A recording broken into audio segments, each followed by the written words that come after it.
رضایت سائل بے پر توئی سلطان لا تنہر رضایت سائل بے پر توئی سلطان لا تنہر رضایت سائل بے پر توئی سلطان لا تنہر شاہ بہر عظیم خانم اغثنی یا رسول اللہ شاہ بہر عظیم خانم اغثنی یا رسول اللہ پریشانم اغثنی یا رسول اللہ پریشانم اغثنی یا رسول اللہ پریشانم اغثنی یا رسول اللہ پریشانم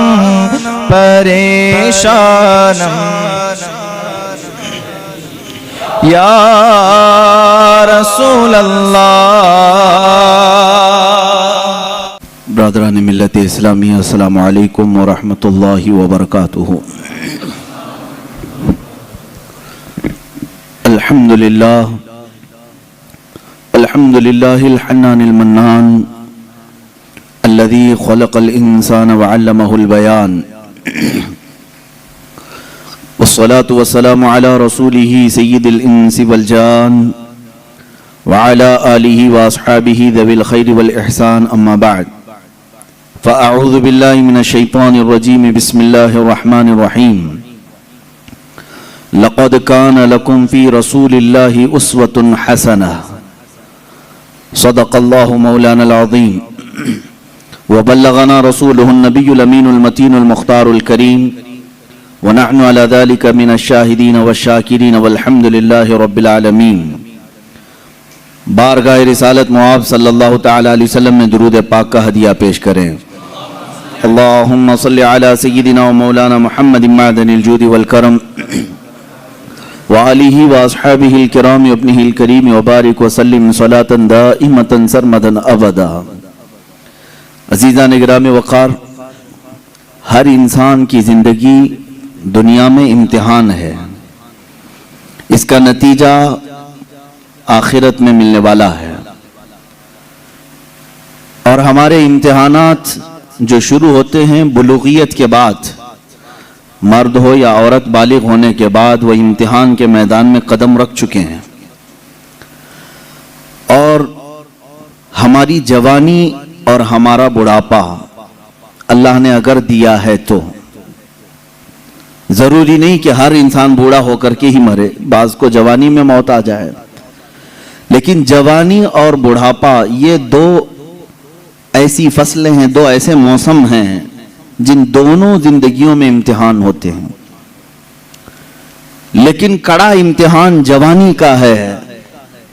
بڑھاپے میں بہت سارے لوگ شریف ہو جاتے ہیں، اللہ تعالیٰ انہیں واپس سیدھے راستے پر لے آتا ہے، یہ فضل و کرم ہے اس کا، لیکن جوانی جتنے لوگوں کے پاس آئی ہے یہ کڑا امتحان گزار رہے ہو۔ اسی زندگی میں بہت ساری نئی چیزیں تمہارے ہاں آتی ہیں جو نہ بچپنے میں ہوتی ہیں نہ بڑھاپے میں ہوتی ہیں۔ یہ جو درمیانی زندگی ہے یہ بہت سخت ترین امتحانات کی زندگی ہے، اور جب میں آپ سے یہ کہہ رہا ہوں کہ ہر انسان امتحان سے گزرتا ہے تو اللہ کے نبیوں کا امتحان سب سے اعلیٰ ہوتا ہے، وہ اتنی ہی مشقتوں اور محنتوں اور مصیبتوں سے گزارے جاتے ہیں۔ آج مجھے عرض کرنا ہے رسول کریم صلی اللہ تعالی علیہ وسلم کی میلاد مصطفیٰ کی مناسبت سے جو محافل ہم نے منعقد کی ہیں، اللہ کے نبی صلی اللہ تعالی علیہ وسلم کن کن امتحانات میں اتارے گئے، حضور پاک صلی اللہ تعالی علیہ وسلم کون کون سے امتحانات سے گزارے گئے اور ہر امتحان میں آپ ثابت قدم رہے۔ امتحان سے مراد صرف جہاد کے میدان آپ لے لیں تو یہ الگ مسئلہ ہے، لیکن پرسنل جو زندگی گزارنے کے ایام ہوتے ہیں یہ ہر دن ایک امتحان ہے۔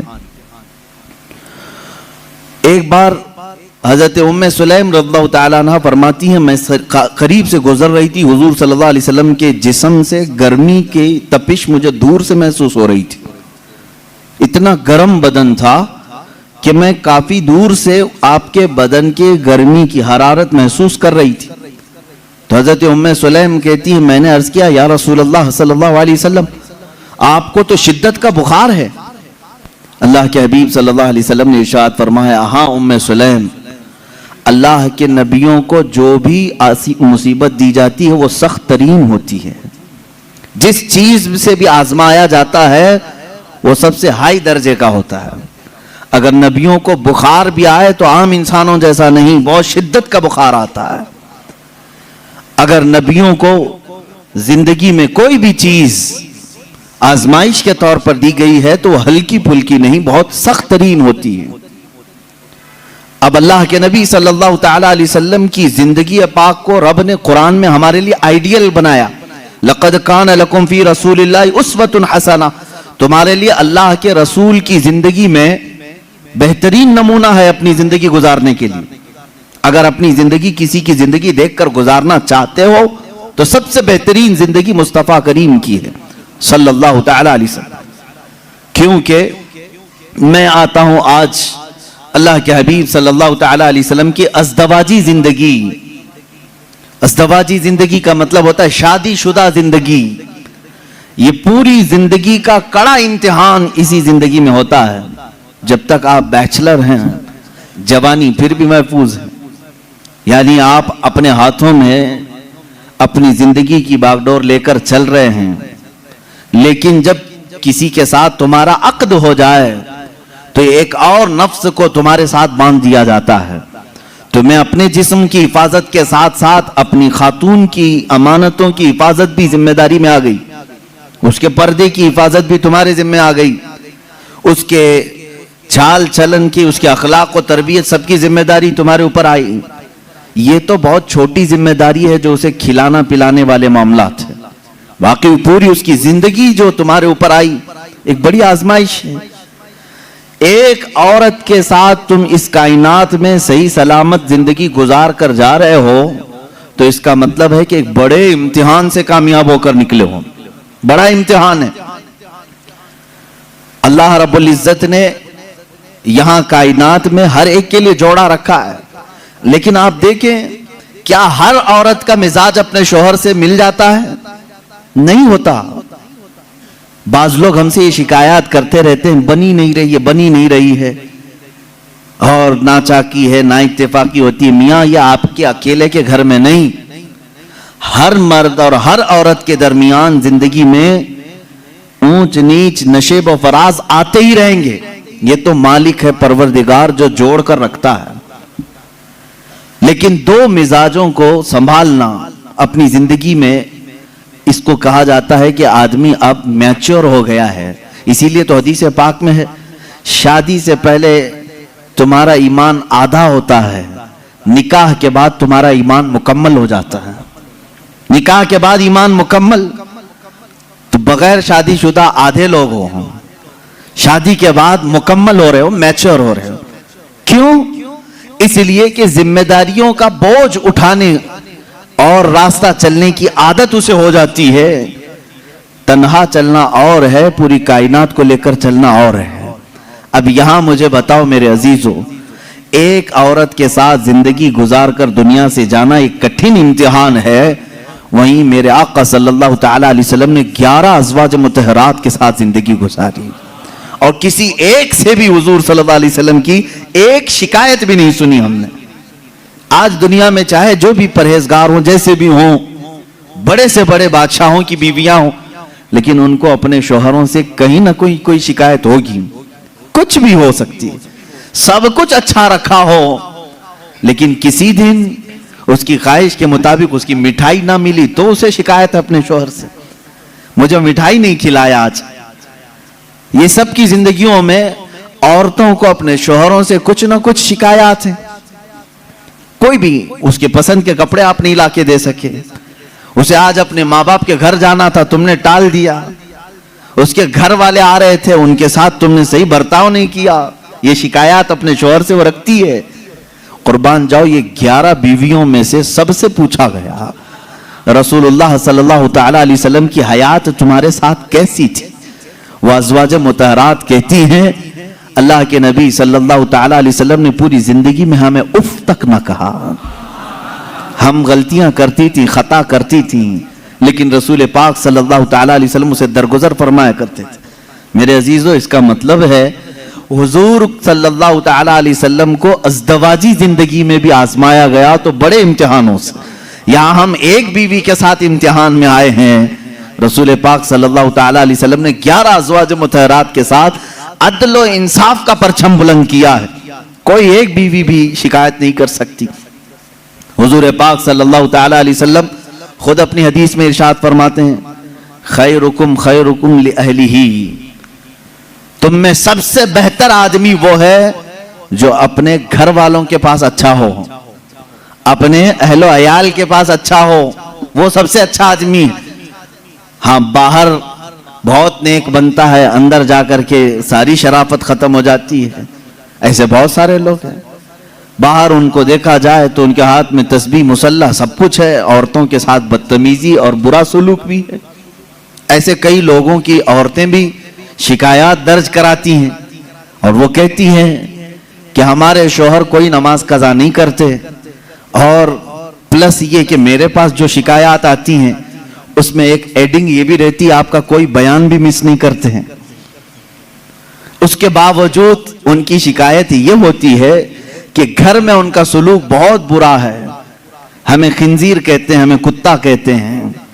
شوہروں کے متعلق عورتوں کی شکایات ہیں میرے عزیز، میں پرٹیکولر کسی ایک کو ٹارگٹ نہیں کر رہا، جس کی زندگی میں یہ معاملات ہیں وہ توبہ کر لے، اس لیے کہ میرے آقا صلی اللہ علیہ وسلم نے فرمایا عورت تو عورت ہے، جانور کے ساتھ بھی اگر تم نے برا سلوک کیا تو قیامت کے دن اس جانور کو بھی بدلہ دلایا جائے گا، وہ جانور اپنے سینگ نکال کر تمہیں مارے گا، قیامت کے دن وہ اپنا بدلہ لے گا۔ اس کے چہرے پر اگر کسی نے مارا ہے ناحق بغیر ایذا دینے والے جانور کو تم نے مارا ہے تو اس کا بدلہ قیامت کے دن دلایا جائے گا۔ عورت تو عورت ہے، اور اللہ تعالیٰ نے تمہارے ذمے میں دیا ہے یہ کہہ کر کے نہیں کہ لو اس سے جتنا چاہے کام لے لو، بلکہ اس صنف نازک کو اللہ نے تمہاری تربیت میں عطا کیا ہے۔ یوں ہی سمجھو کہ اگر تمہارے پاس کوئی نرم و نازک چیز سرپرستی اور نگرانی کے لیے دے دی جائے تو اس کی کیسی حفاظت کرتے، اسی طرح سے تمہیں حفاظت کرنے کا حکم ہے۔ اب اور ایک بات، حضور پاک صلی اللہ تعالی علیہ وسلم کی جو ازدواجی زندگی ہے، عائلی زندگی اس کو کہیں، حضور صلی اللہ تعالی علیہ وسلم کی جو شادی شدہ زندگی ہے، اس کے معاملات ایسے ہیں کہ ساری بیویاں ایسے حضور کے پاس نہیں آ گئی تھیں کہ وہ پہلے سے بہت ہی اعلیٰ قسم کی اخلاق و کردار اور سارے تمام تر صفات لے کر نہیں، بلکہ محدثین فرماتے ہیں حضور پاک صلی اللہ تعالی علیہ وسلم کی صحبت نے انہیں کامل بنایا ہے۔ یہاں سے ایک بات پتہ چلتی ہے کہ تم پہلے سے حور ڈھونڈ رہے ہو، پہلے سے ایسی ہو کہ اس کے اندر یہ کوالٹی ہونی چاہیے۔ اللہ کے رسول صلی اللہ تعالی علیہ وسلم نے نکاح کر کے انہیں کامل بنایا ہے۔ عورتوں کی اخلاق، عورتوں کی جو عادات ہوتی ہیں وہ سب میں ہوتی ہیں۔ ازواج مطہرات جو حضور کے نکاح میں آئیں، عورتوں والی صفات ان کے اندر بھی تھیں، ان کے اندر بھی تھیں، جیسے کہ حضرت عائشہ صدیقہ رضی اللہ تعالیٰ عنہ کے متعلق کئی حدیثوں میں ملتا ہے، چھوٹی عمر کی تھیں، حضور پاک صلی اللہ تعالیٰ علیہ وسلم نے ہر مقام پر ان کی تربیت کی اور انہیں ایک مہ کامل بنایا بلکہ امت کے کئی صحابہ کا استاد انہیں بنایا. حضرت عائشہ صدیقہ نے اتنی حدیثیں میرے آقا سے روایت کی کہ ہماری آدھی شریعت ان کی روایت کی ہوئی حدیثوں سے چل رہی ہے. لیکن وہ نکاح میں جب آئی تھی کئی مرتبہ کے معاملات ہیں. حضور پاک صلی اللہ تعالی علیہ وسلم کے ساتھ ان کے کیسے معاملات تھے, اپنی بیویوں کے ساتھ حضور کا سلوک کیسا تھا. وہ کائنات کے آقا و مولا ہیں, لیکن اپنی عورتوں کے لیے حضور شوہر ہی تھے. شوہر, جس طرح ایک عورت کو اپنے شوہر کے ساتھ بات کرنے کی اجازت ہے, کھیلنے کی اجازت ہے, لطف اٹھانے کی اجازت ہے, حضور پاک صلی اللہ تعالی علیہ وسلم کی ہر بیوی کو یہ اختیار حاصل تھا. اللہ کے نبی صلی اللہ تعالی علیہ وسلم اپنے گھر جاتے تو اسی انداز سے رہتے جیسے ایک شوہر محبت کرنے والا اپنی بیوی کے ساتھ رہتا ہے. یعنی تمہارا منصب, تمہارا عہدہ, اللہ تعالیٰ نے حضور کو جو منصب عطا کیا وہ کسی کو نہیں ملا, لیکن رسول کریم صلی اللہ علیہ وسلم نے اپنی بیویوں کے ساتھ شوہر والا سلوک فرمایا. یہ کہنے کا مطلب کیا ہے میرے عزیزو؟ ہو سکتا ہے تم کمپنی کے سیٹ ہو, تمہارے ہاتھ کے نیچے 100 ملازم کام کر رہے ہوں, لیکن گھر میں جاؤ تو سیٹ نہیں شوہر ہی بن کے جاؤ. ہو سکتا ہو تم استاد ہو باہر, تم ٹیچر ہو, تمہارے سینکڑوں کی تعداد میں شاگرد ہوں, گھر جا کر کے بھی ٹیچر ہی نہ بنو, گھر جا کر کے بھی پروفیسر ہی نہ بنو, بلکہ گھر میں تم اپنی بیوی کے ساتھ تم شوہر ہی ہو. تم کمپنی کے سیٹ باہر, تم استاد باہر, لیکن خاتون کے ساتھ شوہر والے سلوک. شوہر والے سلوک میں یہ ہونا چاہیے, کبھی عورت تمہارے ساتھ مذاق کر لے تو اس طرح بگڑنے کی ضرورت نہیں کہ بعض لوگوں کے متعلق یہ سنا ہے, وہ کہتے ہیں باہر 200 لوگ میرے ہاتھ کے نیچے کام کرتے ہیں, تو کیسی عورت ہے, تجھے بات کرنے کی تمیز نہیں. باہر جانتی ہو میرے کتنی عزت ہوتی, باہر جانتی ہو لوگ مجھ سے ٹائم لیتے ہیں بات کرنے کا, اور تو میرے ساتھ تو تڑاک کرتی ہے. میرے عزیزو, اللہ تعالیٰ نے اسے تمہارا ہمراز بنایا ہے, شریک حیات بنایا ہے, لائف پارٹنر ہے. اس کو اتنا اختیار دیا کرو جتنا تم اس کے ساتھ اختیار رکھتے ہو. یہ میرے آقا صلی اللہ علیہ وسلم کی زندگی پاک, گھریلو حالات کی خوشگوار زندگی حضور کی میں بتاؤں. ماں عائشہ صدیقہ رضی اللہ تعالیٰ عنہا ایک کنواری عورت ہیں, باقی حضور صلی اللہ علیہ وسلم کی ساری ازواج مطہرات جتنی بھی آئیں یا تو بیوہ تھیں یا مطلقہ تھیں. حضرت خدیجہ رضی اللہ تعالیٰ عنہا سب سے پہلے نکاح میں آئی حضور صلی اللہ علیہ وسلم کی. حضرت خدیجہ بنت خویلد مکہ کی مشہور خاتون تھی, آپ کے اخلاق کی وجہ سے پورے مکہ والے آپ کو طاہرہ کہتے تھے, آپ کا لقب طاہرہ تھا. آپ کا نکاح پہلے ابو حالہ نام کے ایک شخص سے ہوا, ان کے انتقال کے بعد عتیق نامی ایک دوسرے شخص سے ہوا, پھر اس کے انتقال کے بعد 2 شادیاں آلریڈی ہو چکی تھی آپ کی, پھر آپ کی عمر 40 سال کی ہوئی. رسول کریم صلی اللہ تعالی علیہ وسلم نے اپنی زندگی پاک میں پہلا نکاح اپنی 25 سالہ عمر میں 40 سال کی بیوہ خاتون سے نکاح فرما رہے ہیں. حضور پاک صلی اللہ تعالی علیہ وسلم کا یہ نکاح بڑی سادگی سے ہوا, اور حضور اکرم صلی اللہ تعالی علیہ وسلم پر سب سے پہلے ایمان لانے والی بھی آپ کی شریک حیات خدیجہ رضی اللہ تعالی عنہا ہی ہیں. وہ ام المومنین سب سے پہلے ایمان لانے والیوں میں سے. حضور صلی اللہ تعالی علیہ وسلم کی ہر مقام پر وہ سپورٹر رہی ہیں, آپ کی حمایت کے لیے کھڑی رہی. حضور اکرم صلی اللہ تعالی علیہ وسلم ان کا دل رکھنے کے لیے ہر ان کی خوشی کا خیال فرمایا کرتے تھے, ان کی خوشیوں کا خیال فرمایا کرتے. اور سیم یہی حضرت خدیجہ کی.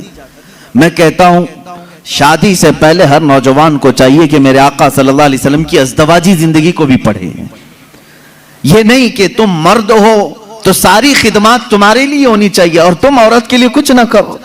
جیسے کہ بعض لوگ جب بھی عورتوں میں خطاب کرتے ہیں, بیان کرتے ہیں, تو سب سے پہلے عورتوں کو یہی بتایا جاتا ہے مرد دن بھر تھکان سے چور چور گھر میں آئے تو تم اس کو مسکرا کر کے استقبال کرو. یہ عورت کے اوپر فرض ہے, تم اس کو مسکرا کر استقبال کرو, اس کی تھکان چلی جائے تمہیں ایک صدقے کا ثواب ہے. میرے عزیزو, یہ گاڑی کا پہیہ ایک ٹائر سے نہیں چلتا. تم ساری مسکراہٹ صرف عورت ہی کے اوپر تھوپو گے. یہاں پر تمہیں یہ بھی کہنا ہوگا ہو سکتا ہے کبھی دن بھر کی تھکان عورت کو بھی ہو جو صبح سے شام تک کام کر رہی ہو، تم آ کر کے اسے بھی مسکرا کر کے کہو دن بھر آج تمہیں زیادہ تھکان ہوئی ہوگی. ہمیشہ میاں یہ کیوں چاہتے ہیں کہ میری تھکان وہ پوچھے؟ نہ، بلکہ آپ خاتون کی بھی مزاج پرسی کریں. یہ دونوں ٹائر ہیں، دونوں کا بیلنس برقرار ہو. میں ابھی بتاتا ہوں، حضور پاک صلی اللہ تعالی علیہ وسلم ہمیشہ یہ فرماتے اگر اپنی ازواج مطہرات میں سے کوئی ناراض ہو تو حضور انہیں مناتے. آپ سوچ رہے ہوں گے کیا دنیا میں کوئی ایسا بھی ہے جس کو حضور سے ناراض ہونے کا حق ہے؟ حضور سے ناراض ہونے کا حق ہے؟ ہاں، صرف بیویوں کو حق تھا جو عام زندگیوں میں ہوتا ہے، لیکن اس ناراضگی کا مطلب رسول سے ناراضگی نہیں، شوہر سے کسی معاملے میں ہو. حضور پاک صلی اللہ تعالی علیہ وسلم خود فرماتے ہیں حضرت عائشہ سے، اے عائش، جب تو مجھ سے ناراض ہوتی ہے تو مجھے پتہ چل جاتا ہے. حضرت عائشہ پوچھتی ہیں آپ کیسے جانتے ہیں میں ناراض ہوں کہ خوش ہوں؟ حضور فرماتے ہیں جب تو خوشی میں رہتی ہے قسم کھاتی ہے تو یوں کہتی ہے رب محمد کی قسم، اور جب ناراض رہتی ہے تو کہتی ہے رب ابراہیم کی قسم. یہ حضرت عائشہ کی عادت تھی، جب گھر میں کچھ باتیں اس طرح سے ہو جائیں تو کہتی ابراہیم کے رب کی قسم میں نے ایسا نہیں کیا. حضور فرماتے ہیں جب جب تو ابراہیم کے رب کی قسم کھاتی ہے مجھے لگتا ہے تو ناراض ہے. حضور مناتے ہیں، یہ نہیں کہ کائنات کے آقا و مولا سے تجھے روٹنے کا حق کیا ہے. حضور پاک صلی اللہ علیہ وسلم نے اپنے گھر میں ایک شوہر والی زندگی بھی گزار کر کے دکھایا ہے. ایک مرتبہ حضرت عائشہ صدیقہ رضی اللہ تعالیٰ عنہ گھر میں حضرت زینب ایک دوسری زوجہ ہیں حضور کی، حضرت زینب بنت جہش رضی اللہ تعالیٰ آئیں. حضرت عائشہ میدے کا شیرہ بنا رہی تھی، آٹے کا ستو جس طرح سے ہوتا ہے میٹھا کچھ بنا رہی تھی. جیسی وہ بنا اس میں کچھ خرابی ہوئی ہو یا جو بھی، حضرت عائشہ حضرت زینب کو کھلانے پر اصرار کرنے لگی کہ آپ گھر میں آئی ہیں یہ شیرہ پورا کھائیں گی آپ.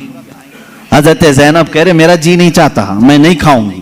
حضور پاک صلی اللہ علیہ وسلم بیٹھے ہوئے، حضرت عائشہ نے وہ شیرہ اٹھا کر پورا ان کے منہ پہ لگا دیا. اللہ کے نبی صلی اللہ علیہ وسلم مسکراتے رہے، کچھ نہیں فرمایا. حضرت زینب سے کہا کہ بس بس عائشہ چھوٹی ہے تم بدلہ مت لو. یہ حضور پاک صلی اللہ تعالی علیہ وسلم کی خانگی معاملات ہیں، اپنے ازواج مطہرات کے ساتھ حسن سلوک ہے. انہیں آپس میں مذاق کرنے کا اختیار تک میرے آقا نے دے رکھا تھا. یہ نہیں کہ اتنا ٹائٹ کرو کہ ہنسنا بھی مشکل ہو جائے، اتنا تم ان کے اوپر سوار ہو جاؤ کہ بات کرنا بھی مشکل ہو جائے. نہیں، رسول پاک صلی اللہ تعالی علیہ وسلم نے اپنی ازواج مطہرات کو ایک خوشحال زندگی گزارنے کے گھر عنایت فرمائے تھے. آپ اندازہ کر سکتے ہیں ہر بیوی کے لیے الگ مکان، ہر زوجہ کے لیے الگ مکان. حضور پاک صلی اللہ تعالی علیہ وسلم کی عادت مبارکہ تھی ہر خاتون کے پاس باری باری تشریف لے جاتے ہیں، سب کے پاس برابر کا برابر وقت دیتے. حضرت عائشہ اور اللہ تعالیٰ نے اس میں سب سے چھوٹی عمر کے لحاظ سے. میں یہی کہہ رہا ہوں کہ عورت کو تربیت دے کر کامل بنانا یہ اخلاق رسول ہے. حضور صلی اللہ تعالیٰ علیہ وسلم کی سنت پر عمل کرنا چاہتے ہو نوجوانوں، پہلے سے یہ سمجھ کر کے چلو. میرے گھر میں جن کی شادیاں نہیں ہوئی ان کے لیے کہہ رہا ہوں، جن کی ہو چکی ان کے لیے بھی پہلے سے ذہن میں یہ بات فٹ کر لو. میں اگر شادی کرنے جا رہا ہوں تو میرے گھر کوئی ایسی خاتون آنے والی ہے جس کو ہو سکتا ہے بات کرنے میں پورا سیکھی ہوئی نہ ہو، کھانے پکانے کے ماہر نہ ہو سکتا ہے وہ خاندانی معاملات کو نہ سمجھے. مجھے ہر ایک چیز کو اسے سکھانا ہوگا. تم اگر پہلے سے یہ سب چیزیں ذہن میں رکھو گے تو جھگڑے اور نا اتفاقی کی بات نہیں آئی. تم پہلے سے ایکسپیکٹیشن یہ رکھ کر کے بیٹھے ہو کہ یہ 7ویں آسمان سے سیکھ کر کے آئی ہوئی ہے گھر میں، کبھی کچھ بات چیت ہو گئی تو سیدھے جھٹ سے یہی کہا کیا تمہارے اماں باپ نے یہی سکھایا تھا؟ یہی بات. اور ساس بھی اپنے بہو سے یہی کہتی ہے روٹی نہیں بنے، اماں کیا سکھائی تیری تجھ کو، اب تک کیا کرتی رہی؟ میرے عزیزو، رسول پاک صلی اللہ تعالی علیہ وسلم کے پاس حضرت عائشہ جب آئی 9 سال کی عمر میں تھی. ان کی سہیلیاں کہتی ہیں آٹا گوندتے گوندتے وہ سو جاتی تھی، اسی میں سو جاتی تھی، رات ہو جاتی تھی. حضور پاک صلی اللہ تعالی علیہ وسلم نے ایک دن بھی سختی نہیں فرمائی کہ عائشہ آٹا گونتے گونتے سو گئی، آٹے میں ہی ہاتھ رہ گئے۔ حضور اکرم صلی اللہ تعالی علیہ وسلم نے انہیں مہ کامل بنایا۔ یہ اللہ کے رسول صلی اللہ علیہ وسلم کے اخلاق کریمہ ہیں۔ عورتوں کو تم جس قدر اچھی تربیت دو گے، تمہاری محبت اتنی ہی ان کے دلوں میں ہوگی اور اتنی ہی عظمت بھی بڑھے گی، اتنی عظمت بڑھے گی۔ اور رسول پاک صلی اللہ تعالی علیہ وسلم کی اس عظیم سنت پر بھی عمل ہوگا۔ بعض لوگ یہ سوچتے ہیں کہ فل ہائی کوالیفائڈ چاہیے، پوری طرح سے میچور چاہیے، تو تمہارا یہ ایکسپیکٹیشن بعض دفعہ تمہیں دھوکہ دے دیتا ہے۔ تم جو کچھ بھی سوچ کر کے رکھے ہو وہ نہیں آئی، چڑچڑ ہو جاتا ہے، دماغ میں الگ الگ وسوسے آنے لگتے ہیں، پھر دوسرے کا خیال آنے لگتا ہے، اور پھر دوسری بھی ویسی نکلی تو کیا کرو گے؟ اسی لیے اخلاق رسول یہ ہے۔ اللہ کے نبی صلی اللہ علیہ وسلم کے پاس وہ عورتیں آئیں جو الگ الگ خاندان کی تھیں، الگ الگ مزاج کی تھیں، الگ الگ قبیلوں کی تھیں۔ ارے یہودیوں کے خاندان سے حی بن اخطب کی بیٹی صفیہ رضی اللہ تعالیٰ عنہ حضور کے گھر آئی، ان کے پورے رسم و رواج الگ تھے، سارے خاندانی معاملات الگ تھے، لیکن کیا کبھی وہ مس میچ ہوئی حضور کے ساتھ؟ رسول پاک صلی اللہ تعالیٰ علیہ وسلم نے ان کے ساتھ بھی زندگی کیسے گزاری؟ حضرت صفیہ رضی اللہ تعالیٰ عنہ حضور صلی اللہ تعالیٰ علیہ وسلم کی بارگاہ میں جب آئیں، دیکھیں حضور عدل کیسے کرتے تھے بیویوں کے ساتھ۔ یہ خاندان تھا بنی اسرائیل کا، یہودیوں کا، حضرت موسیٰ علیہ السلام سے جو چلا ہے وہ خاندان تھا۔ موسیٰ علیہ السلام کی اولاد وہ مدینہ طیبہ میں تھی، انہی کے خاندان سے حضرت صفیہ آئی تھی۔ جب شادی ہوئی تو عورتوں میں آپس میں باتیں ہوتی رہتی ہیں، سوتنوں کے معاملات رہے۔ حضور کی ایک زوجہ حضرت عائشہ ہیں جن کے باپ صدیق اکبر ہیں، ایک زوجہ حضور کی حضرت حفصہ ہیں جن کے والد عمر ابن خطاب ہیں رضی اللہ تعالیٰ عنہ، ایک حضرت ابو بکر کی بیٹی حضور کے نکاح میں ہے، ایک حضرت عمر کی بیٹی حضور کے نکاح میں۔ یہ دونوں ملتی تھیں تو بڑی لمبی باتیں بھی ہوتی تھیں، خاندان ایک تھا۔ ان کے بیچ میں حضرت صفیہ آ گئی، الگ خاندان کی، یہودی خاندان سے آئی تھی لیکن حضور کے نکاح میں آئی تھی۔ حضرت صفیہ کو دونوں چھیڑنے لگیں، کیا کہہ کر کے کہا کہ صفیہ ہوئی بن اخطب ہے نا تیرا باپ، یعنی یہودیوں کے قبیلے کا سردار ہے۔ حضرت عائشہ کہتی ہے میرے باپ تو صدیق اکبر ہیں، حضرت حفصہ کہتی ہے میرے باپ تو عمر ابن خطاب ہیں، جن کی نیکیاں حضور نے اس طرح فضیلتیں بیان فرمائی۔ حضرت صفیہ کے دل میں تھوڑا سا وہ لگا کہ یہ دونوں اپنے اپنے باپ پر فخر کر رہی۔ حضور پاک کے حجرے میں آئیں، غمگین تھی۔ اللہ کے نبی صلی اللہ علیہ وسلم نے پوچھا صفیہ کیا معاملہ؟ کہا عائشہ بھی اور حفصہ بھی تانا مار رہی ہیں۔ کہا کیا کہا انہوں نے؟ عائشہ کہتی ہے میرے باپ ابو بکر ہیں، حفصہ کہتی ہے میرے باپ عمر ہیں، تیرے باپ تو یہودی خاندان کا سردار ہے۔ حضور نے فرمایا جاؤ اب جواب دو، عائشہ کو بھی اور حفصہ کو بھی۔ حضور سکھا رہے حضرت صفیہ کو۔ کہا کیا جواب دوں؟ کہا جا کے کہنا میرے باپ موسیٰ علیہ السلام ہیں، میرے چاچا ہارون علیہ السلام ہیں، اور میرے شوہر محمد رسول اللہ ہیں۔ وہ آئیں فخر کے ساتھ کہا میں اس خاندان سے ہوں کہ میرے آبا و اجداد میں میرے باپ موسیٰ علیہ السلام ہیں، نبی ہیں، اور میرے چاچا ہارون علیہ السلام ہیں، اور میرے شوہر کا تو کیا کہنا سید الانبیاء ہے۔ حضرت عائشہ اور حضرت حفصہ نے کہا ضرور یہ رسول پاک نے تجھے سکھایا ہوگا، یہ بات تجھے حضور نے بتائی ہوگی۔ یہ گھریلو زندگی تھی میرے آقا صلی اللہ تعالیٰ علیہ وسلم کی۔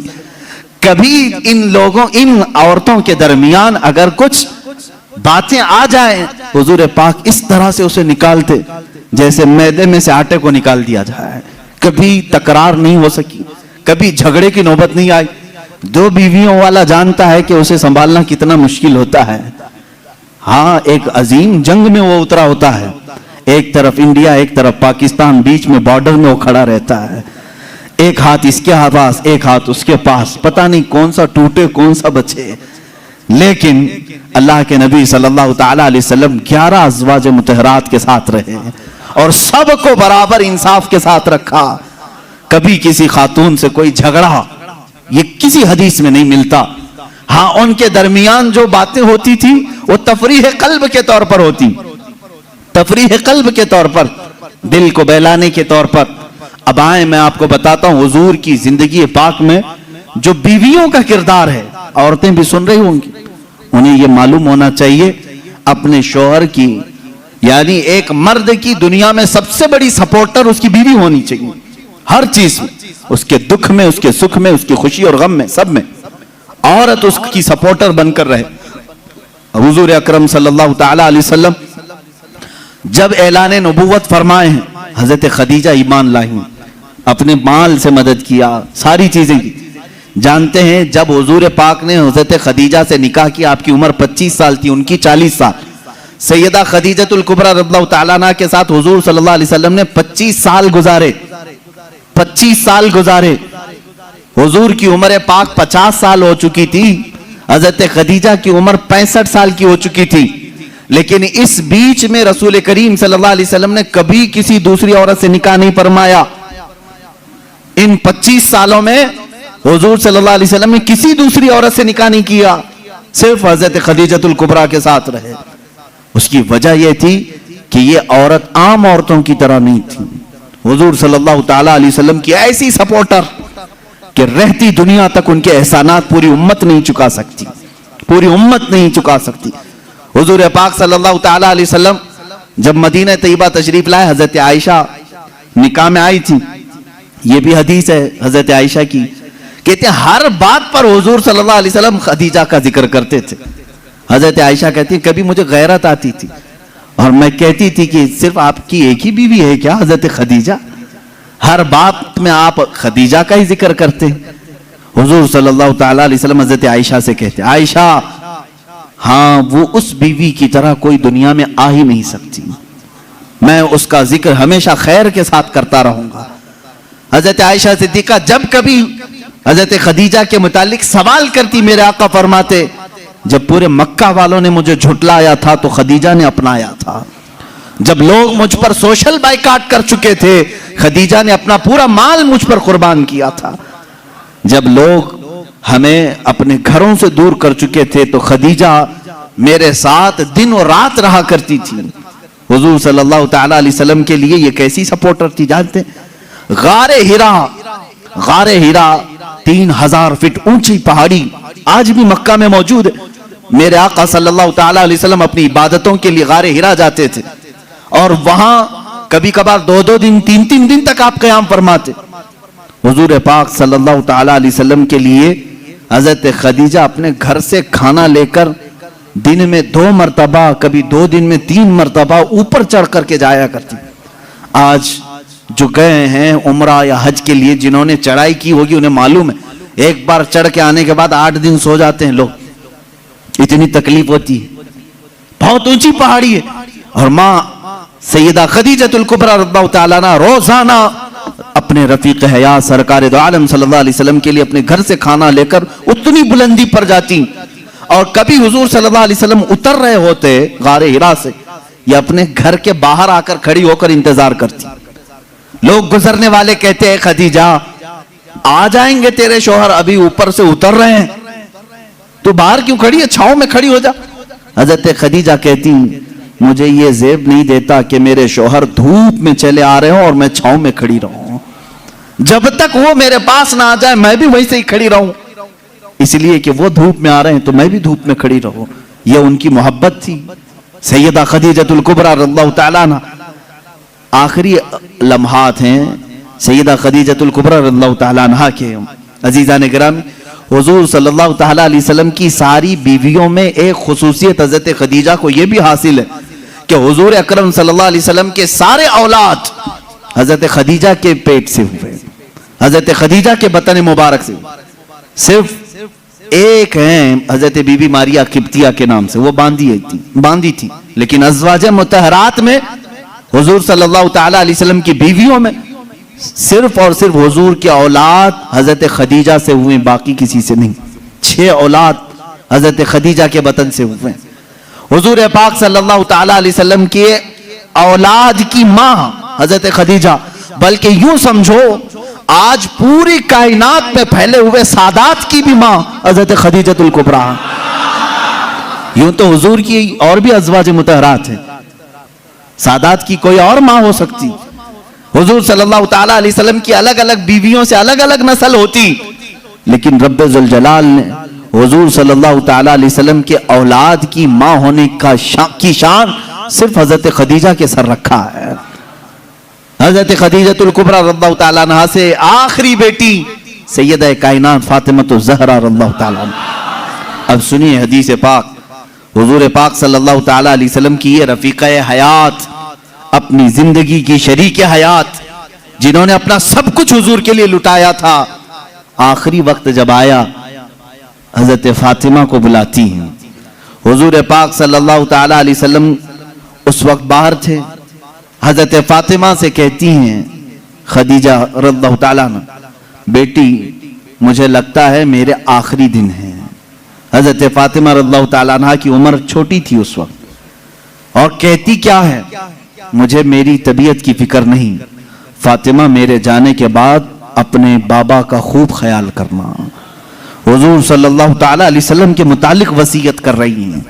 حضرت فاطمہ سے کہہ رہی، میں نے زندگی کے ہر لمحے یہ کوشش کرتی رہی کہ رسول پاک صلی اللہ تعالیٰ علیہ وسلم کے دل اقدس پر ایک ہلکی خراش بھی نہ آنے پائے.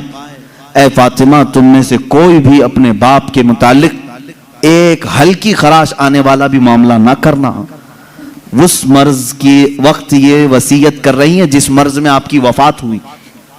حضرت خدیجہ رضی اللہ تعالیٰ عنہ اور دنیا کی مالدار خاتون تھی، بڑی مالدار تھی مکہ کی، لیکن جانتے ہیں آخر وقت وصیت کیا کر رہی؟ حضرت فاطمہ سے کہتی ہیں ابا جان سے جا کر یہ ایک بات میری کہہ دینا، اگر میری آنکھیں بند ہو گئیں تو صرف مجھے قبر میں اتارنے کے وقت وہ اپنا جبہ یا اپنی چادر مجھے دیتے ہیں، بس وہ اپنی چادر میں لپیٹ کر مجھے دفن کریں، اس کے علاوہ مجھے کوئی اور خواہش نہیں. یہ حضرت خدیجہ کی آخری وصیت تھی. حضور پاک صلی اللہ تعالیٰ علیہ وسلم کی وہ رفیقہ حیات جنہوں نے زندگی میں حضور کے ہر قدم پر ساتھ دیا ہے، ہر قدم پر.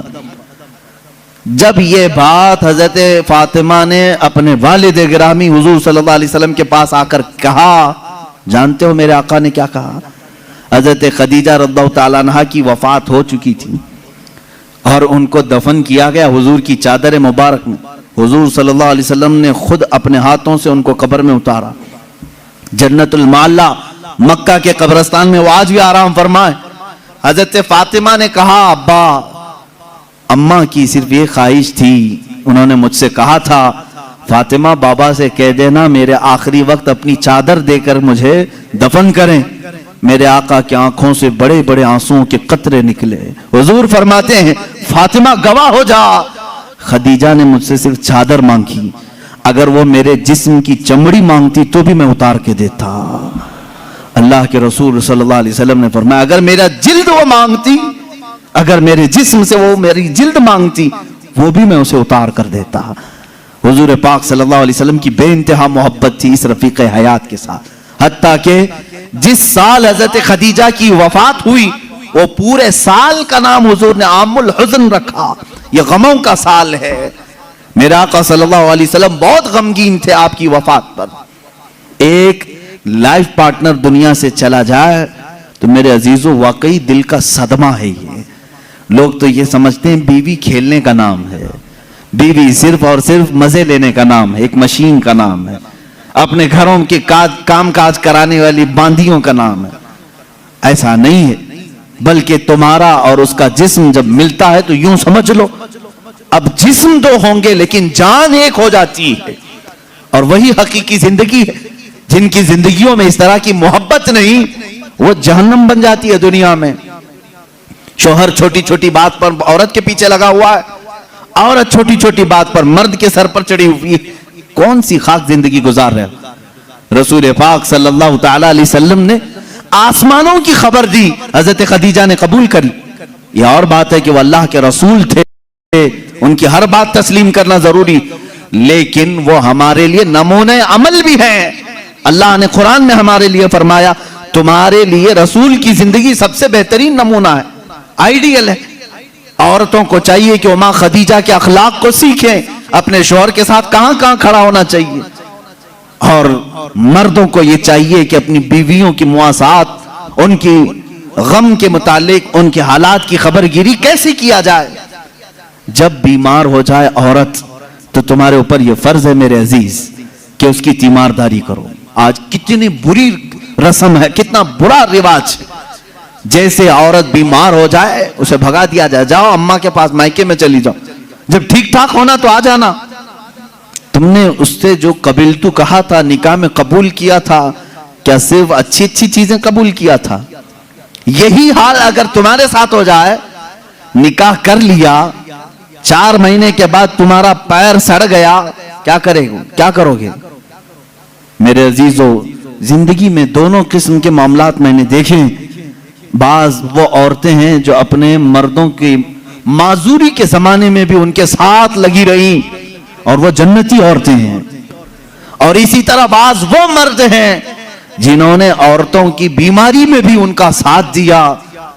میں جانتا ہوں ایسے معاملات، میرے سامنے ایک معاملہ ایسا آیا تھا جو دل دہلا دیتا ہے۔ میں اکثر بچوں سے کہا کرتا ہوں، یہ حقیقی واقعہ ہے میرے عزیز، چند سالوں پہلے کا حقیقی واقعہ۔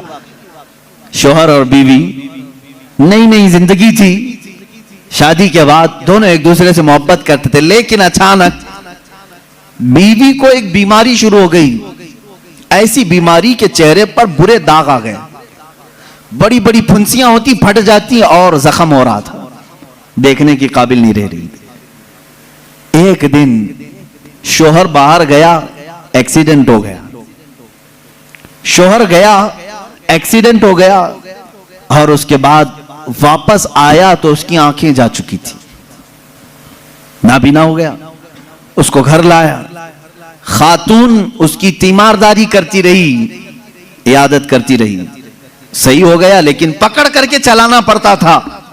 لیکن بیوی کی بیماری ایسی تھی کہ دن بدن وہ گلتی جا رہی تھی، گھٹتی جا رہی تھی، اور وہ داغ بھی بڑھتے جا رہے تھے۔ لیکن اس کے لیے ایک خوشی یہ تھی کہ شوہر اسے دیکھ نہیں رہا ہے۔ عورتیں تو یہی چاہتی ہیں نا کہ اگر میری بدنما کوئی چیز ہو تو کم سے کم میرے مرد سے چھپی رہے۔ تو اسے ایک خوشی یہ تھی کہ شوہر دیکھ نہیں رہا ہے، آنکھیں جا چکی۔ اسی حالت میں اس کی تقریباً 2 سال یا 3 سال گزر گئے۔ 2-3 سال کے بعد عورت کو ڈاکٹروں نے کہا بھی تھا کہ یہ بڑے خطرناک مرض میں ہے، اس سے علاج مشکل ہے، اس کا علاج مشکل ہے۔ 3 سال یا قریب اتنے سالوں میں عورت کی وفات ہو گئی، عورت انتقال کر گئی، اور لوگوں نے جنازہ اٹھایا، دفن کیا۔ مرد جو تھا بڑا غمگین کہ ہاتھ پکڑ کر روزانہ اٹھاتی تھی، چلاتی تھی، پھراتی تھی، کھلاتی تھی، سب کچھ۔ جب جنازہ چلا گیا، لوگ آئے تو دیکھا کہ مرد خود سے اپنے گھر میں اندر جا رہا ہے، برتن لا رہا ہے، گلاس لا رہا ہے، خود سے سارے کام کر رہا ہے، کوئی پکڑنے والا نہیں، سب چیزیں۔ محلے والوں نے پکڑ کر کے کہا، تجھے سب دکھ رہا ہے؟ اس نے کہا، میں کبھی اندھا ہوا ہی نہیں تھا، میں کبھی اندھا ہوا ہی نہیں تھا۔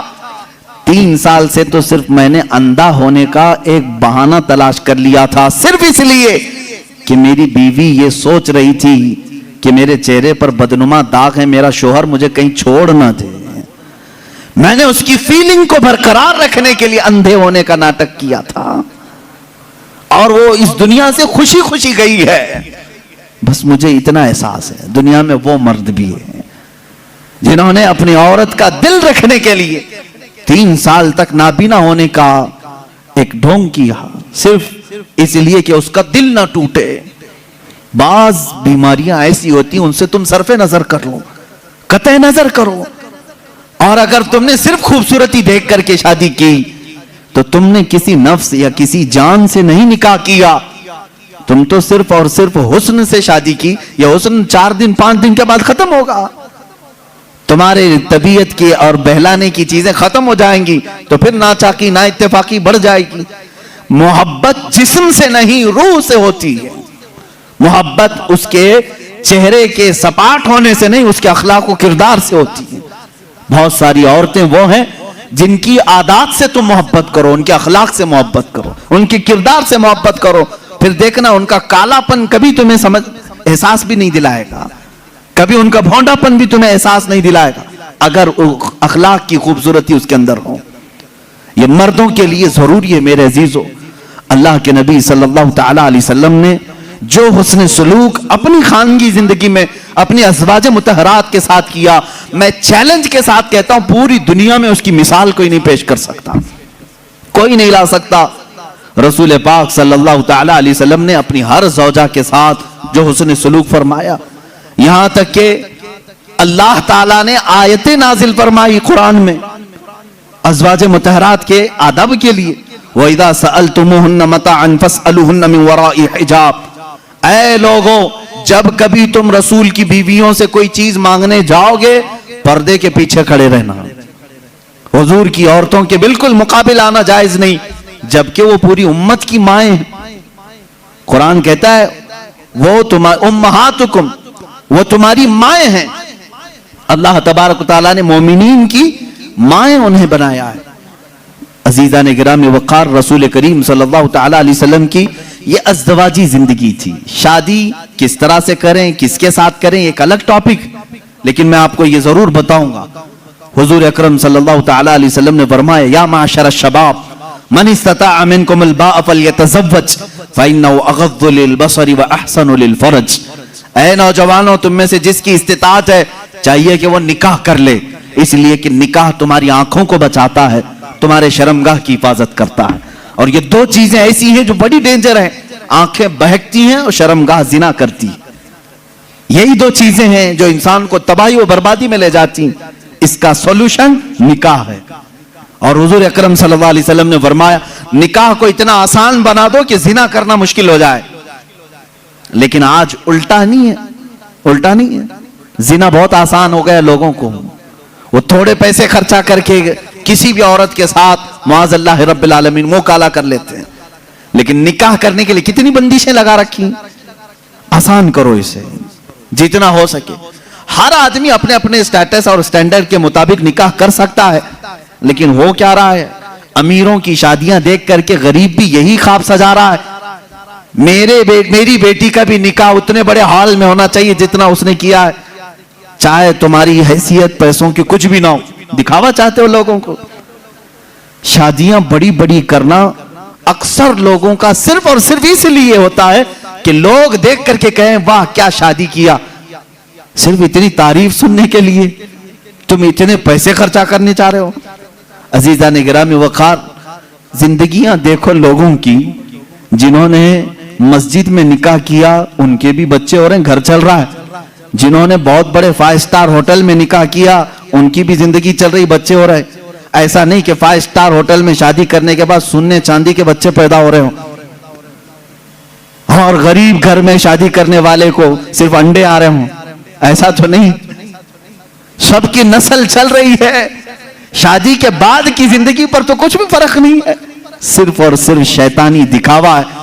قرآن کہتا ہے ان المبذرین کانوا اخوان الشیاطین، جو فضول خرچی کرتے ہیں وہ شیطان کے بھائی ہیں۔ قرآن کہہ رہا ہے شیطان کے بھائی۔ ہاں میں آپ سے کہوں گا آپ کو اللہ تعالیٰ نے مال دیا ہے، جتنا مال دیا ہے آپ مال کے اعتبار سے اپنی شادی اچھی کرنا چاہیں، اجازت ہے، اسلام میں جائز ہے، آپ اللہ کی نعمتوں کا اظہار کر رہے ہیں، لیکن ان لوگوں سے میرا یہ سوال ہے جن کے پاس ہے نہیں، قرضے لے لے کر کے دکھاوا کر رہے ہو، کیا ضرورت ہے، کیا ضرورت ہے؟ اگر لوگ تمہیں کہتے ہیں کہ ارے بہت چھوٹی شادی کیا تو لوگوں کو کہنے دو، اس لیے کہ شادی ان کے لیے نہیں کیا، تمہارے داماد کے لیے، بیٹی کے لیے کیا ہے۔ میاں بیوی جب دونوں راضی ہیں تو ان دونوں کے متعلق کیا تمہارا ٹینشن ہے، کس بات کی فکر ہے؟ عزیزان گرامی وقار، حضور اکرم صلی اللہ تعالی علیہ وسلم نے جن کی شادیاں کی ہیں کن باتوں پہ کی؟ ایک نوجوان صحابی آئے، کہا نکاح کی خواہش ہے لیکن کون نکاح کر کے دے گا مجھے؟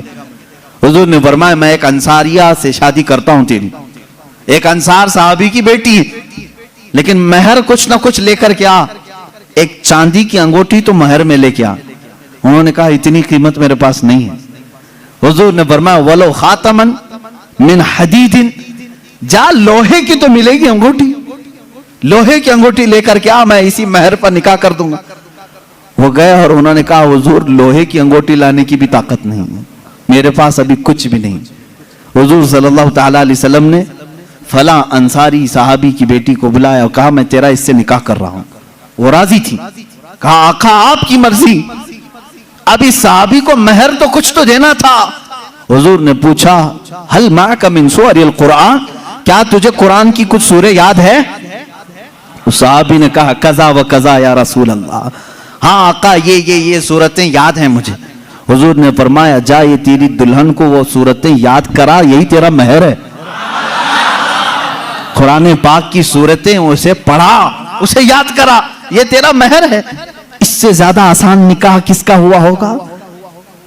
یہ نکاح میرے آقا صلی اللہ تعالیٰ علیہ وسلم نے امت کو تعلیم دی۔ عزیزان گرامی وقار، نوجوان کو یہ چاہیے کہ حضور صلی اللہ تعالیٰ علیہ وسلم کے اخلاق پر اگر وہ چلنا چاہے تو میرے نبی سے پوچھے آقا سب سے زیادہ برکت کون سے نکاح میں ہے؟ حضور نے فرمایا ان اعظم النکاح برکتن ایسرہ مؤنتن او کما قال رسول اللہ صلی اللہ علیہ وسلم۔ میرے آقا صلی اللہ تعالیٰ علیہ وسلم کی حدیث ہے، فرماتے ہیں سب سے زیادہ اس نکاح میں برکت ہوگی جس نکاح میں خرچہ کم کیا گیا ہو۔ حضور پاک صلی اللہ علیہ وسلم نے فرمایا۔ اب اس کا مطلب کنجوسی نہیں، بخالت نہیں، جس کی جتنی حیثیت ہے اس اعتبار سے کرے، اپنی حیثیت سے زیادہ ٹانگ بھی نہ پھیلائے، اور اللہ تعالیٰ نے نعمتیں دی ہے تو بخالت بھی نہ کرے، غربا اور مساکین کو خوب کھلائے۔ اس لیے کہ اللہ کے نبی صلی اللہ تعالیٰ علیہ وسلم کے تقریباً 11 نکاح اس میں سب الگ الگ قسم کے ہوئے ہیں۔ جب حضرت خدیجہ سے نکاح ہوا تھا، حضور کی عمر 25 سال کی تھی اور آپ تجارت کر رہے تھے اور تجارت کا مال تھا، آپ صلی اللہ تعالیٰ علیہ وسلم نے جو نکاح فرمایا اس میں لوگوں کی دعوت بھی ہوئی۔ ایک نکاح ہوا حضرت سودا رضی اللہ تعالیٰ عنہ سے، وہ اس نکاح میں صرف کھجوریں بانٹی گئیں اور کچھ بھی نہیں۔ پھر حضور صلی اللہ تعالیٰ علیہ وسلم نے حضرت زینب سے نکاح کیا، حضرت میمونہ سے نکاح کیا، اس میں تو بکرا ذبح کر کے ولیمہ کیا حضور پاک نے، اور اتنی بڑی دعوت کسی اور میں نہیں۔ کیوں؟ یہ میں حالات بتا رہا ہوں، جب تمہارے پاس مال تھا یا مال آیا ہے اس اعتبار سے تمہیں کرنے کی اجازت ہے، اور جب نہ ہو تو قرضہ لے کر کے دکھاوا کرنے کی اجازت شریعت نے نہیں دی ہے۔ شادیوں کے لیے اس طرح سے لوگ مقروض ہو جاتے ہیں۔ کئی لوگ ایسے ہیں جو اپنی پتہ نہیں عزیز عزیز چیزیں اٹھا کر بیچتے ہیں، نہیں صرف 4 لوگوں میں مجھے منہ دکھانا رہتا ہے، منہ دکھانا رہتا ہے، نکاح کرنا ہے بیٹی کا، نکاح کرنا ہے فلاں کا۔ اور آج کے معاشرے سے میں نوجوانوں سے کہوں گا، میرے سننے والے جتنے نوجوان ہیں، اگر نبی سے محبت کرتے ہو اس میلاد میں ایک عزم کر لو، ایک عہد کر لو، ہم میں سے جس کا نکاح ہوگا، ہم جس سے نکاح کر رہے ہیں، ہم سسر کے لیے بلا بن کے نہیں اتریں گے۔ ہاں آج بہت سارے داماد بلا بن چکے ہیں، بلا ہیں، وہ وبا ہیں، اس لیے کہ بیٹی ایک بار دیا ہے اور یہ بیماری زندگی بھر کی لگا لیا ہے۔ ہاں کئی لوگ ہیں ایسے، کڑوی ضرور ہے میری بات، جس نے اپنی بیٹی دیا ہے اور وہ پیچھے لگ گیا ہے۔ کل ہی ایک خاتون میرے پاس آئی، شادی ہو کر کے اس کے 9 سال ہوئے ہیں، بچے بھی ہیں، روتی ہوئی آئی، کہہ رہی ہے کہ میری ماں، اس کی ماں بیوہ ہے، اس کے باپ کا انتقال ہو چکا تھا برسوں پہلے، اور برسوں پہلے میرے باپ کی جو پراپرٹی تھی خاندانی، وہ میری بیوہ ماں کو ملی ہے، وہ کچھ لاکھ روپے آ گئے ہیں، اور جیسے ہی میرے گھر میں معلوم ہوا ہے، شوہر نے مجھے باہر نکال کے گھر بھیجا ہے، جا تیری اماں کو جو پراپرٹی میں ملا ہے اس میں سے 2 لاکھ مانگ کے لکھا۔ معاذ اللہ رب العالمین، بھکاریوں سے کیوں شادی کرتے ہو؟ اس طرح کے لوگ جو اپنی عورت پر اپنا محل سجانا چاہتے ہیں، ان کی حیثیت بہت ذلیل ہے، بہت ذلیل۔ میں آپ کو بتاؤں، تم برباد ہونا چاہتے ہو، جس کی خواہش ہے وہ مجھ سے پوچھ لے، میں بتا دوں گا۔ توبہ استغفر اللہ، کوئی نہیں چاہے گا، ہر کوئی برکت کا راستہ ہم سے پوچھتا ہے، لیکن یہ راستہ بھی میں بتا دیتا ہوں، جو اپنا بزنس اور اپنی برکت سب برباد کرنا چاہتا ہے، اس کے لیے بعض بزرگوں نے فرمایا وہ اپنی بیوی سے زبردستی اس کا مال لے کر کے بزنس میں لگایا ہو، وہیں سے شروعات ہو جائے گی نحوست کی. اس کے دل کو توڑ کر جو مال لے جا کر کے لگاؤ گے تو پھر وہاں سے ہاں بخوشی دینا اور بات ہے، پسندیدگی کے ساتھ دینا اور بات ہے. بہت سارے لوگ شادیوں کے بعد اپنی بیویوں پر دباؤ ڈال کر کے ان کا سارا زیور اٹھا کر لے جا کر رکھ دیتے ہیں اور اس پر تجارت کرنے کی کوشش کرتے ہیں. کہاں کی برکت؟ کسی کا دل رو رہا ہے اور تم اپنی دکان سجانے جا رہے ہو. تمہیں تو شادی اس لیے کرنے کا حکم ہوا تھا، ایک کمزور مخلوق تیرے نکاح میں آ رہی ہے، تو کما اور اسے کھلا. یہاں الٹا ہو گیا، اسی سے تو کمانا چاہ رہا ہے. یہ الٹا نہیں ہو گیا؟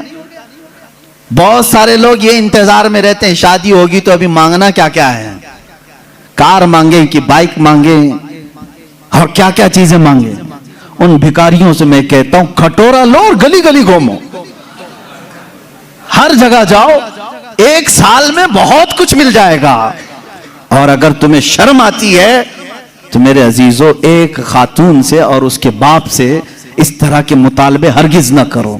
ہاں مانگنے کے طریقے بھی الگ الگ ہیں.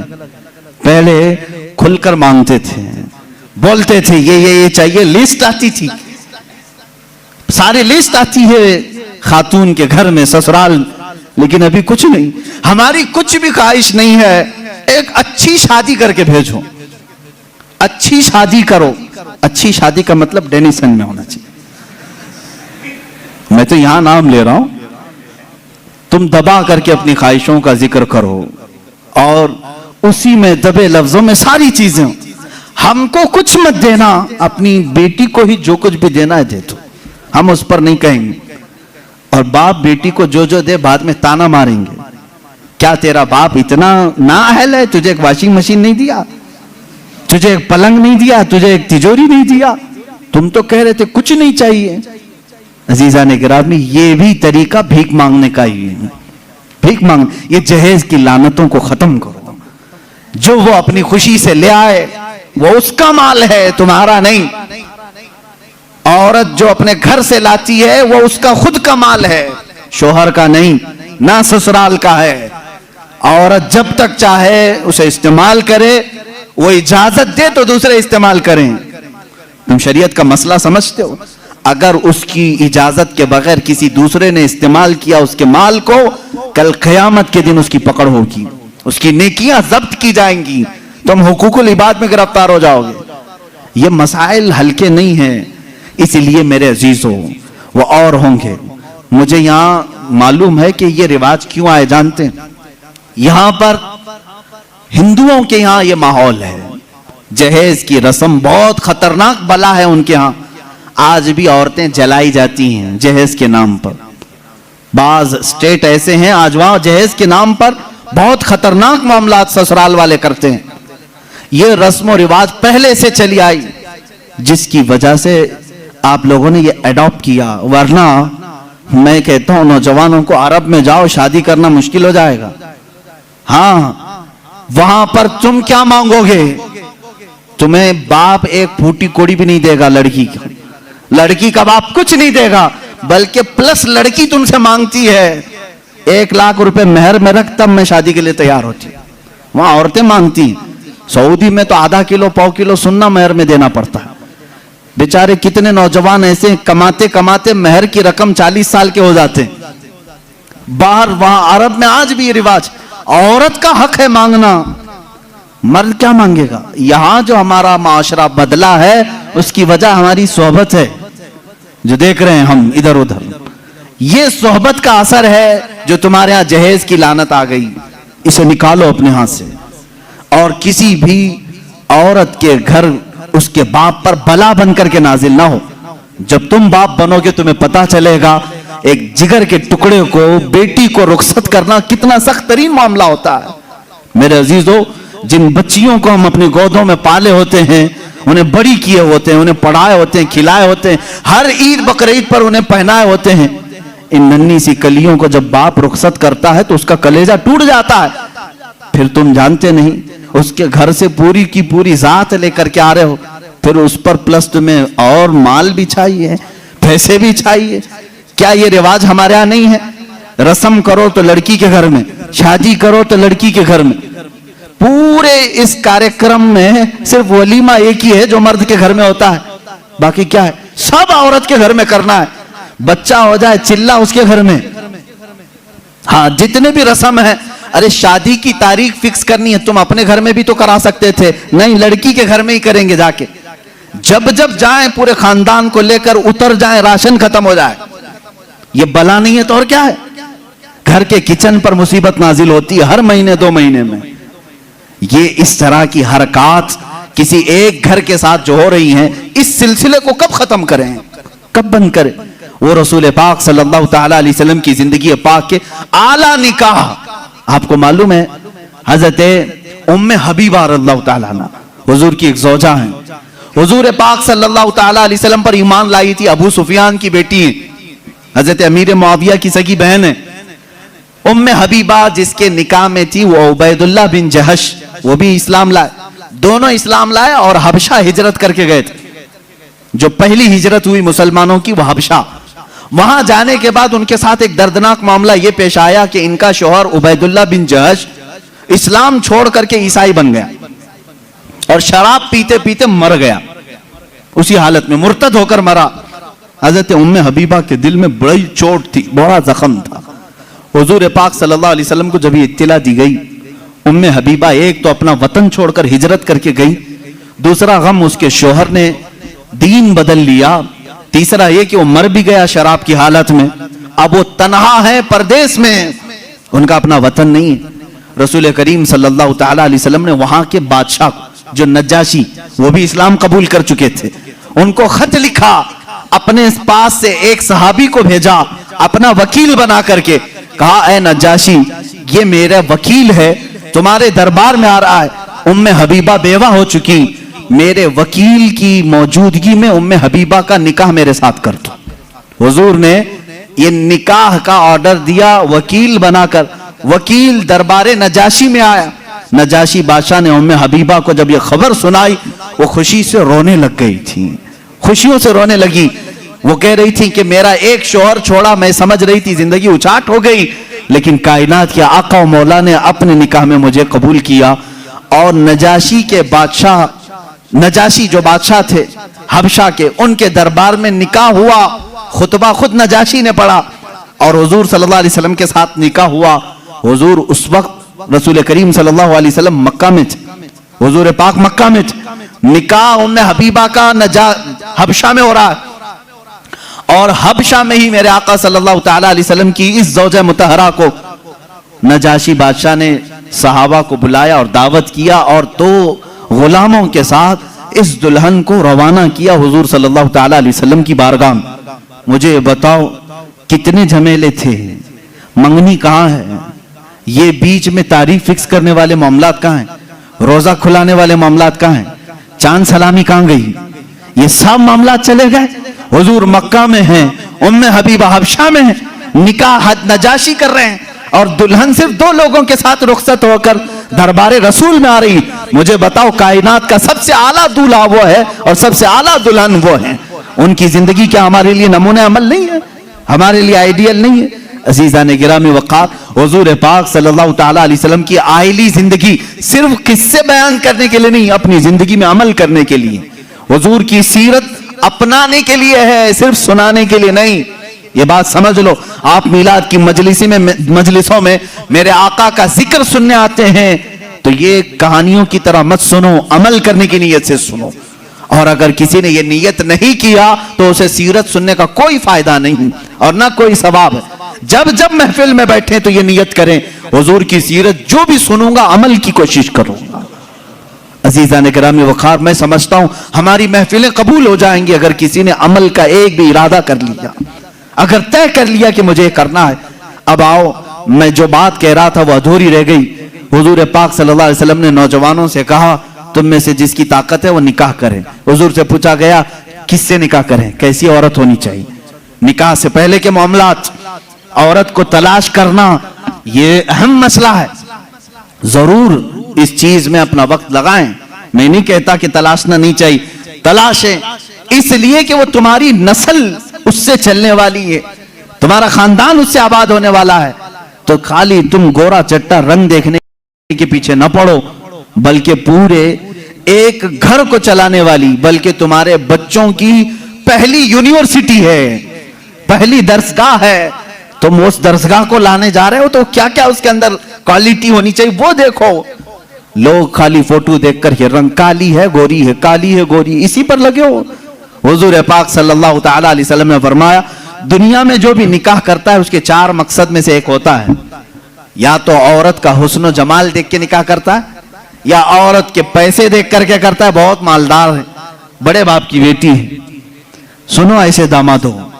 حضور صلی اللہ علیہ وسلم نے فرمایا یا تیسرا مقصد یہ ہوتا ہے کہ بڑے خاندان والی ہے, یعنی حسب و نسب اعلیٰ ہے. ہم تو شیخ تھے وہ پٹھان ہیں, یا پھر اور کسی بڑے خاندان کی ہے. پہلا خوبصورتی, دوسرا پیسہ, تیسرا خاندان. حضور نے فرمایا چوتھا ایک مقصد ہے وہ اچھا ہے.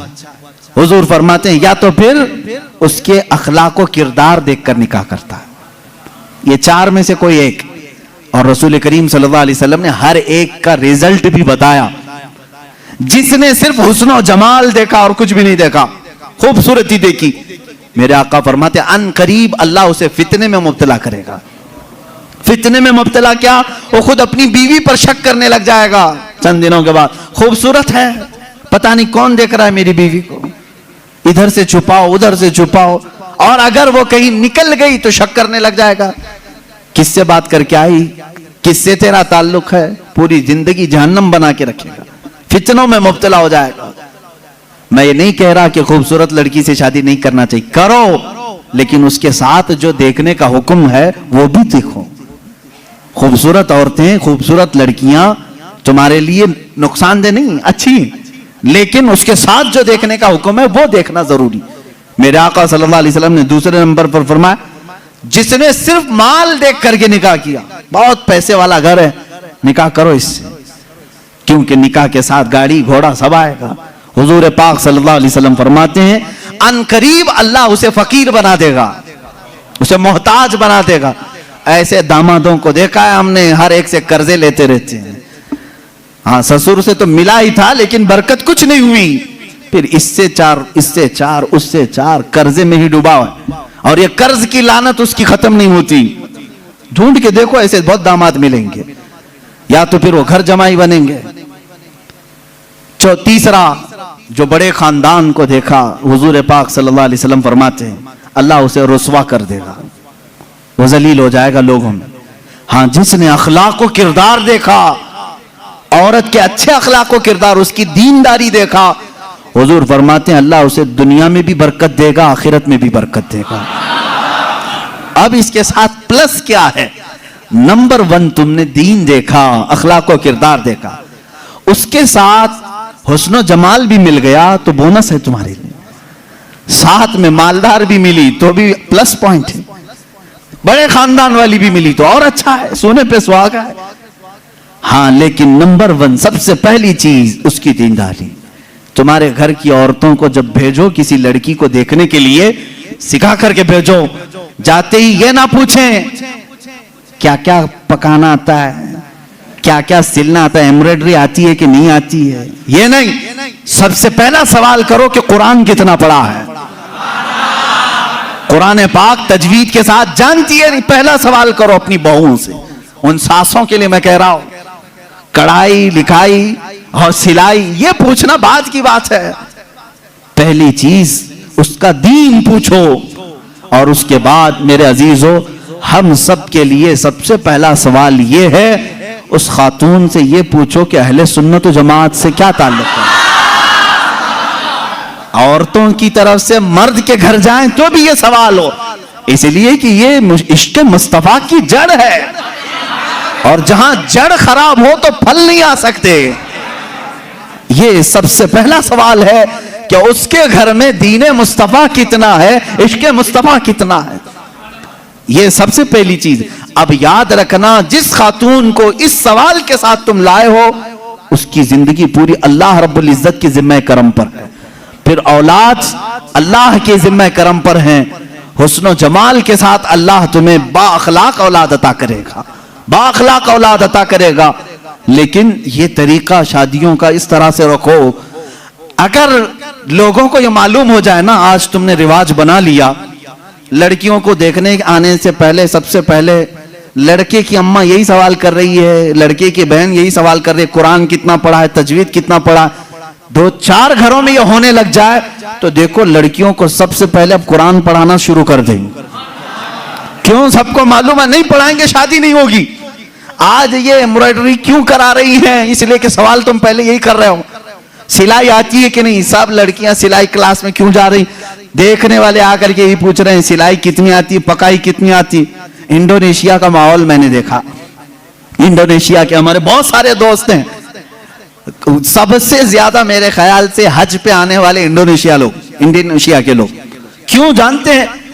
وہاں جو بھی لڑکی دیکھنے کے لیے جاتے ہیں یا لڑکے کو لڑکی والے دیکھنے آتے ہیں, پہلا سوال کرتے ہیں حج کیا ہے کہ نہیں. حج کیا ہے تو باپ اپنی بیٹی دیتا ہے, حاجی کو دے رہا ہوں. اور اسی طرح لڑکا بھی فخر کرتا ہے.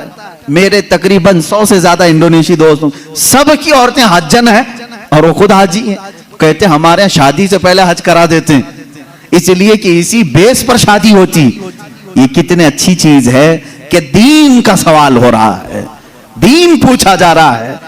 ہاں یہ تو تم نے لڑکیوں سے جا کر کے گھروں میں پوچھا کڑھائی آتی ہے, سلائی آتی ہے, پکائی آتی ہے. اور یہی سوال لڑکی کے گھر والے جب لڑکے پر کے پاس آتے ہیں کیا کرتے ہیں؟ کون سی آفس میں کام کر رہا ہے, پرماننٹ جاب ہے کہ پرائیویٹ جاب ہے, کیسی جاب ہے, یہ سب سوالات تو ہے ہی. لیکن دھیمے دھیمے پراپرٹی بھی پوچھتے ہیں کہاں کہاں ہے, کتنی جائیداد ہے. خود ڈائریکٹ نہ پوچھیں تو کسی سے پوچھوا لیں باپ کی کتنی جائیداد ہے. یہ سوالات ہیں. ان بیسس پر, ان بنیادوں پر جب شادیاں ہوں گی تو خرافات نہیں تو اور کیا ہوگا. اسلام کی جو مقدس شادیاں تھیں وہ کس بنیاد پر ہوتی تھی جانتے ہیں؟ ایک واقعہ میں سناتا ہوں تمہیں. شاہ کرمان بڑے بزرگ ہیں, بڑے صاحب کشف بزرگ کرمان کے, ان کے متعلق یہ روایت ہے. وہ مالدار بھی تھے, اپنے وطن کے سردار بھی تھے. ایک دن مسجد میں آئے, دیکھا ایک نوجوان ہے, سیدھا سادہ ہے, مسجد میں بیٹھا ہے, اعتکاف میں لگا ہے, نمازوں میں. رات کو دیکھا آپ نے آ کر کے قرآن پڑھ رہا ہے, اس کو آبزرو کرتے رہے. تیسرے دن آپ نے آ کر اس سے پوچھا کہ بیٹا تم کہاں سے آئے ہو, کہاں ہے تمہارا گھر؟ کہا بس یہ جھونپڑی ہے. ایک چھپر ڈال کر کے جھونپڑی رکھا تھا. کیا مقصد ہے؟ کہا اللہ کو راضی کرنا ہے, بس اللہ راضی ہو جائے میں اس کے لیے دن رات محنت کر رہا ہوں. شاہ کرمان نے پوچھا تیرے گھر والے شادی وغیرہ؟ کہا نہیں, مجھے کون شادی کر کے دے گا, میں فقیر آدمی ہوں, میں نے سوچا بھی نہیں. شاہ کرمان کی بڑی حسین و جمیل بیٹی تھی. ان کے نکاح کے پیغامات شہزادوں سے آئے تھے, آپ نے دیا نہیں تھا بیٹی کو. شاہ کرمان نے کہا میری بیٹی ہے, کیا میں تجھ سے نکاح کر دوں؟ اس نے کہا آپ بڑا رسک اٹھا رہے ہو, میرے پاس کیا ہے, میں دن بھر تھوڑی محنت کرتا ہوں, تھوڑا کھانے پینے کا مل جائے اسی پر میں گزارا کرتا ہوں, باقی میں اللہ کے لیے وقت نکال لیتا ہوں, اتنا کماتا ہوں جتنا کھانے کے لیے ہو جاتا ہے بس. شاہ کرمان نے کہا میں راضی ہوں. اس نے کہا پھر سوچ لیں آپ, میرا گھر دیکھ لیں. کہا میں تجھے دیکھ لیا بس کافی. گھر کہاں ہے تیرا؟ وہ نہیں. اپنی بیٹی سے جا کر کے کہا ایک حسین شہزادہ میں نے تیرے لیے ڈھونڈ لیا. بیٹی بھی ایسی نہیں کہ چنچل ہو, حسن کی پری ہو تو ناٹک اور نخرے آ جائیں نہ, شاہ کرمان کی بیٹی تھی. کہا بابا جان آپ نے جو فیصلہ کیا وہ بالکل صحیح ہوگا. کہاں گھر ہے؟ کہا جھوپڑی میں ہے ایک, بس جو پھڑ لگا کر کے درختوں کے ایک جھوپڑی بنایا ہوا. یہ شاہ کرمان کی بیٹی, وقت کے فرما روا وہاں کے سردار اور حاکم کی بیٹی تیار ہے. آپ نے ضرور اس نوجوان میں کوئی تقوی دیکھا ہوگا. کہا ہاں. مغرب میں آئے, مسجد میں نکاح ہو گیا. مسجد میں نکاح ہو گیا اور دولہے سے کہا آجا اپنے گھر, ہمارے گھر کھانا کھا لے, اور اپنی دلہن کو لے کر اپنے گھر چلا. نہایت سادگی سے شادی ہوئی. دولہے کی طرف سے کوئی نہیں, مسجد کے جو نمازی تھے وہی آئے, دلہن کے گھر پہنچے,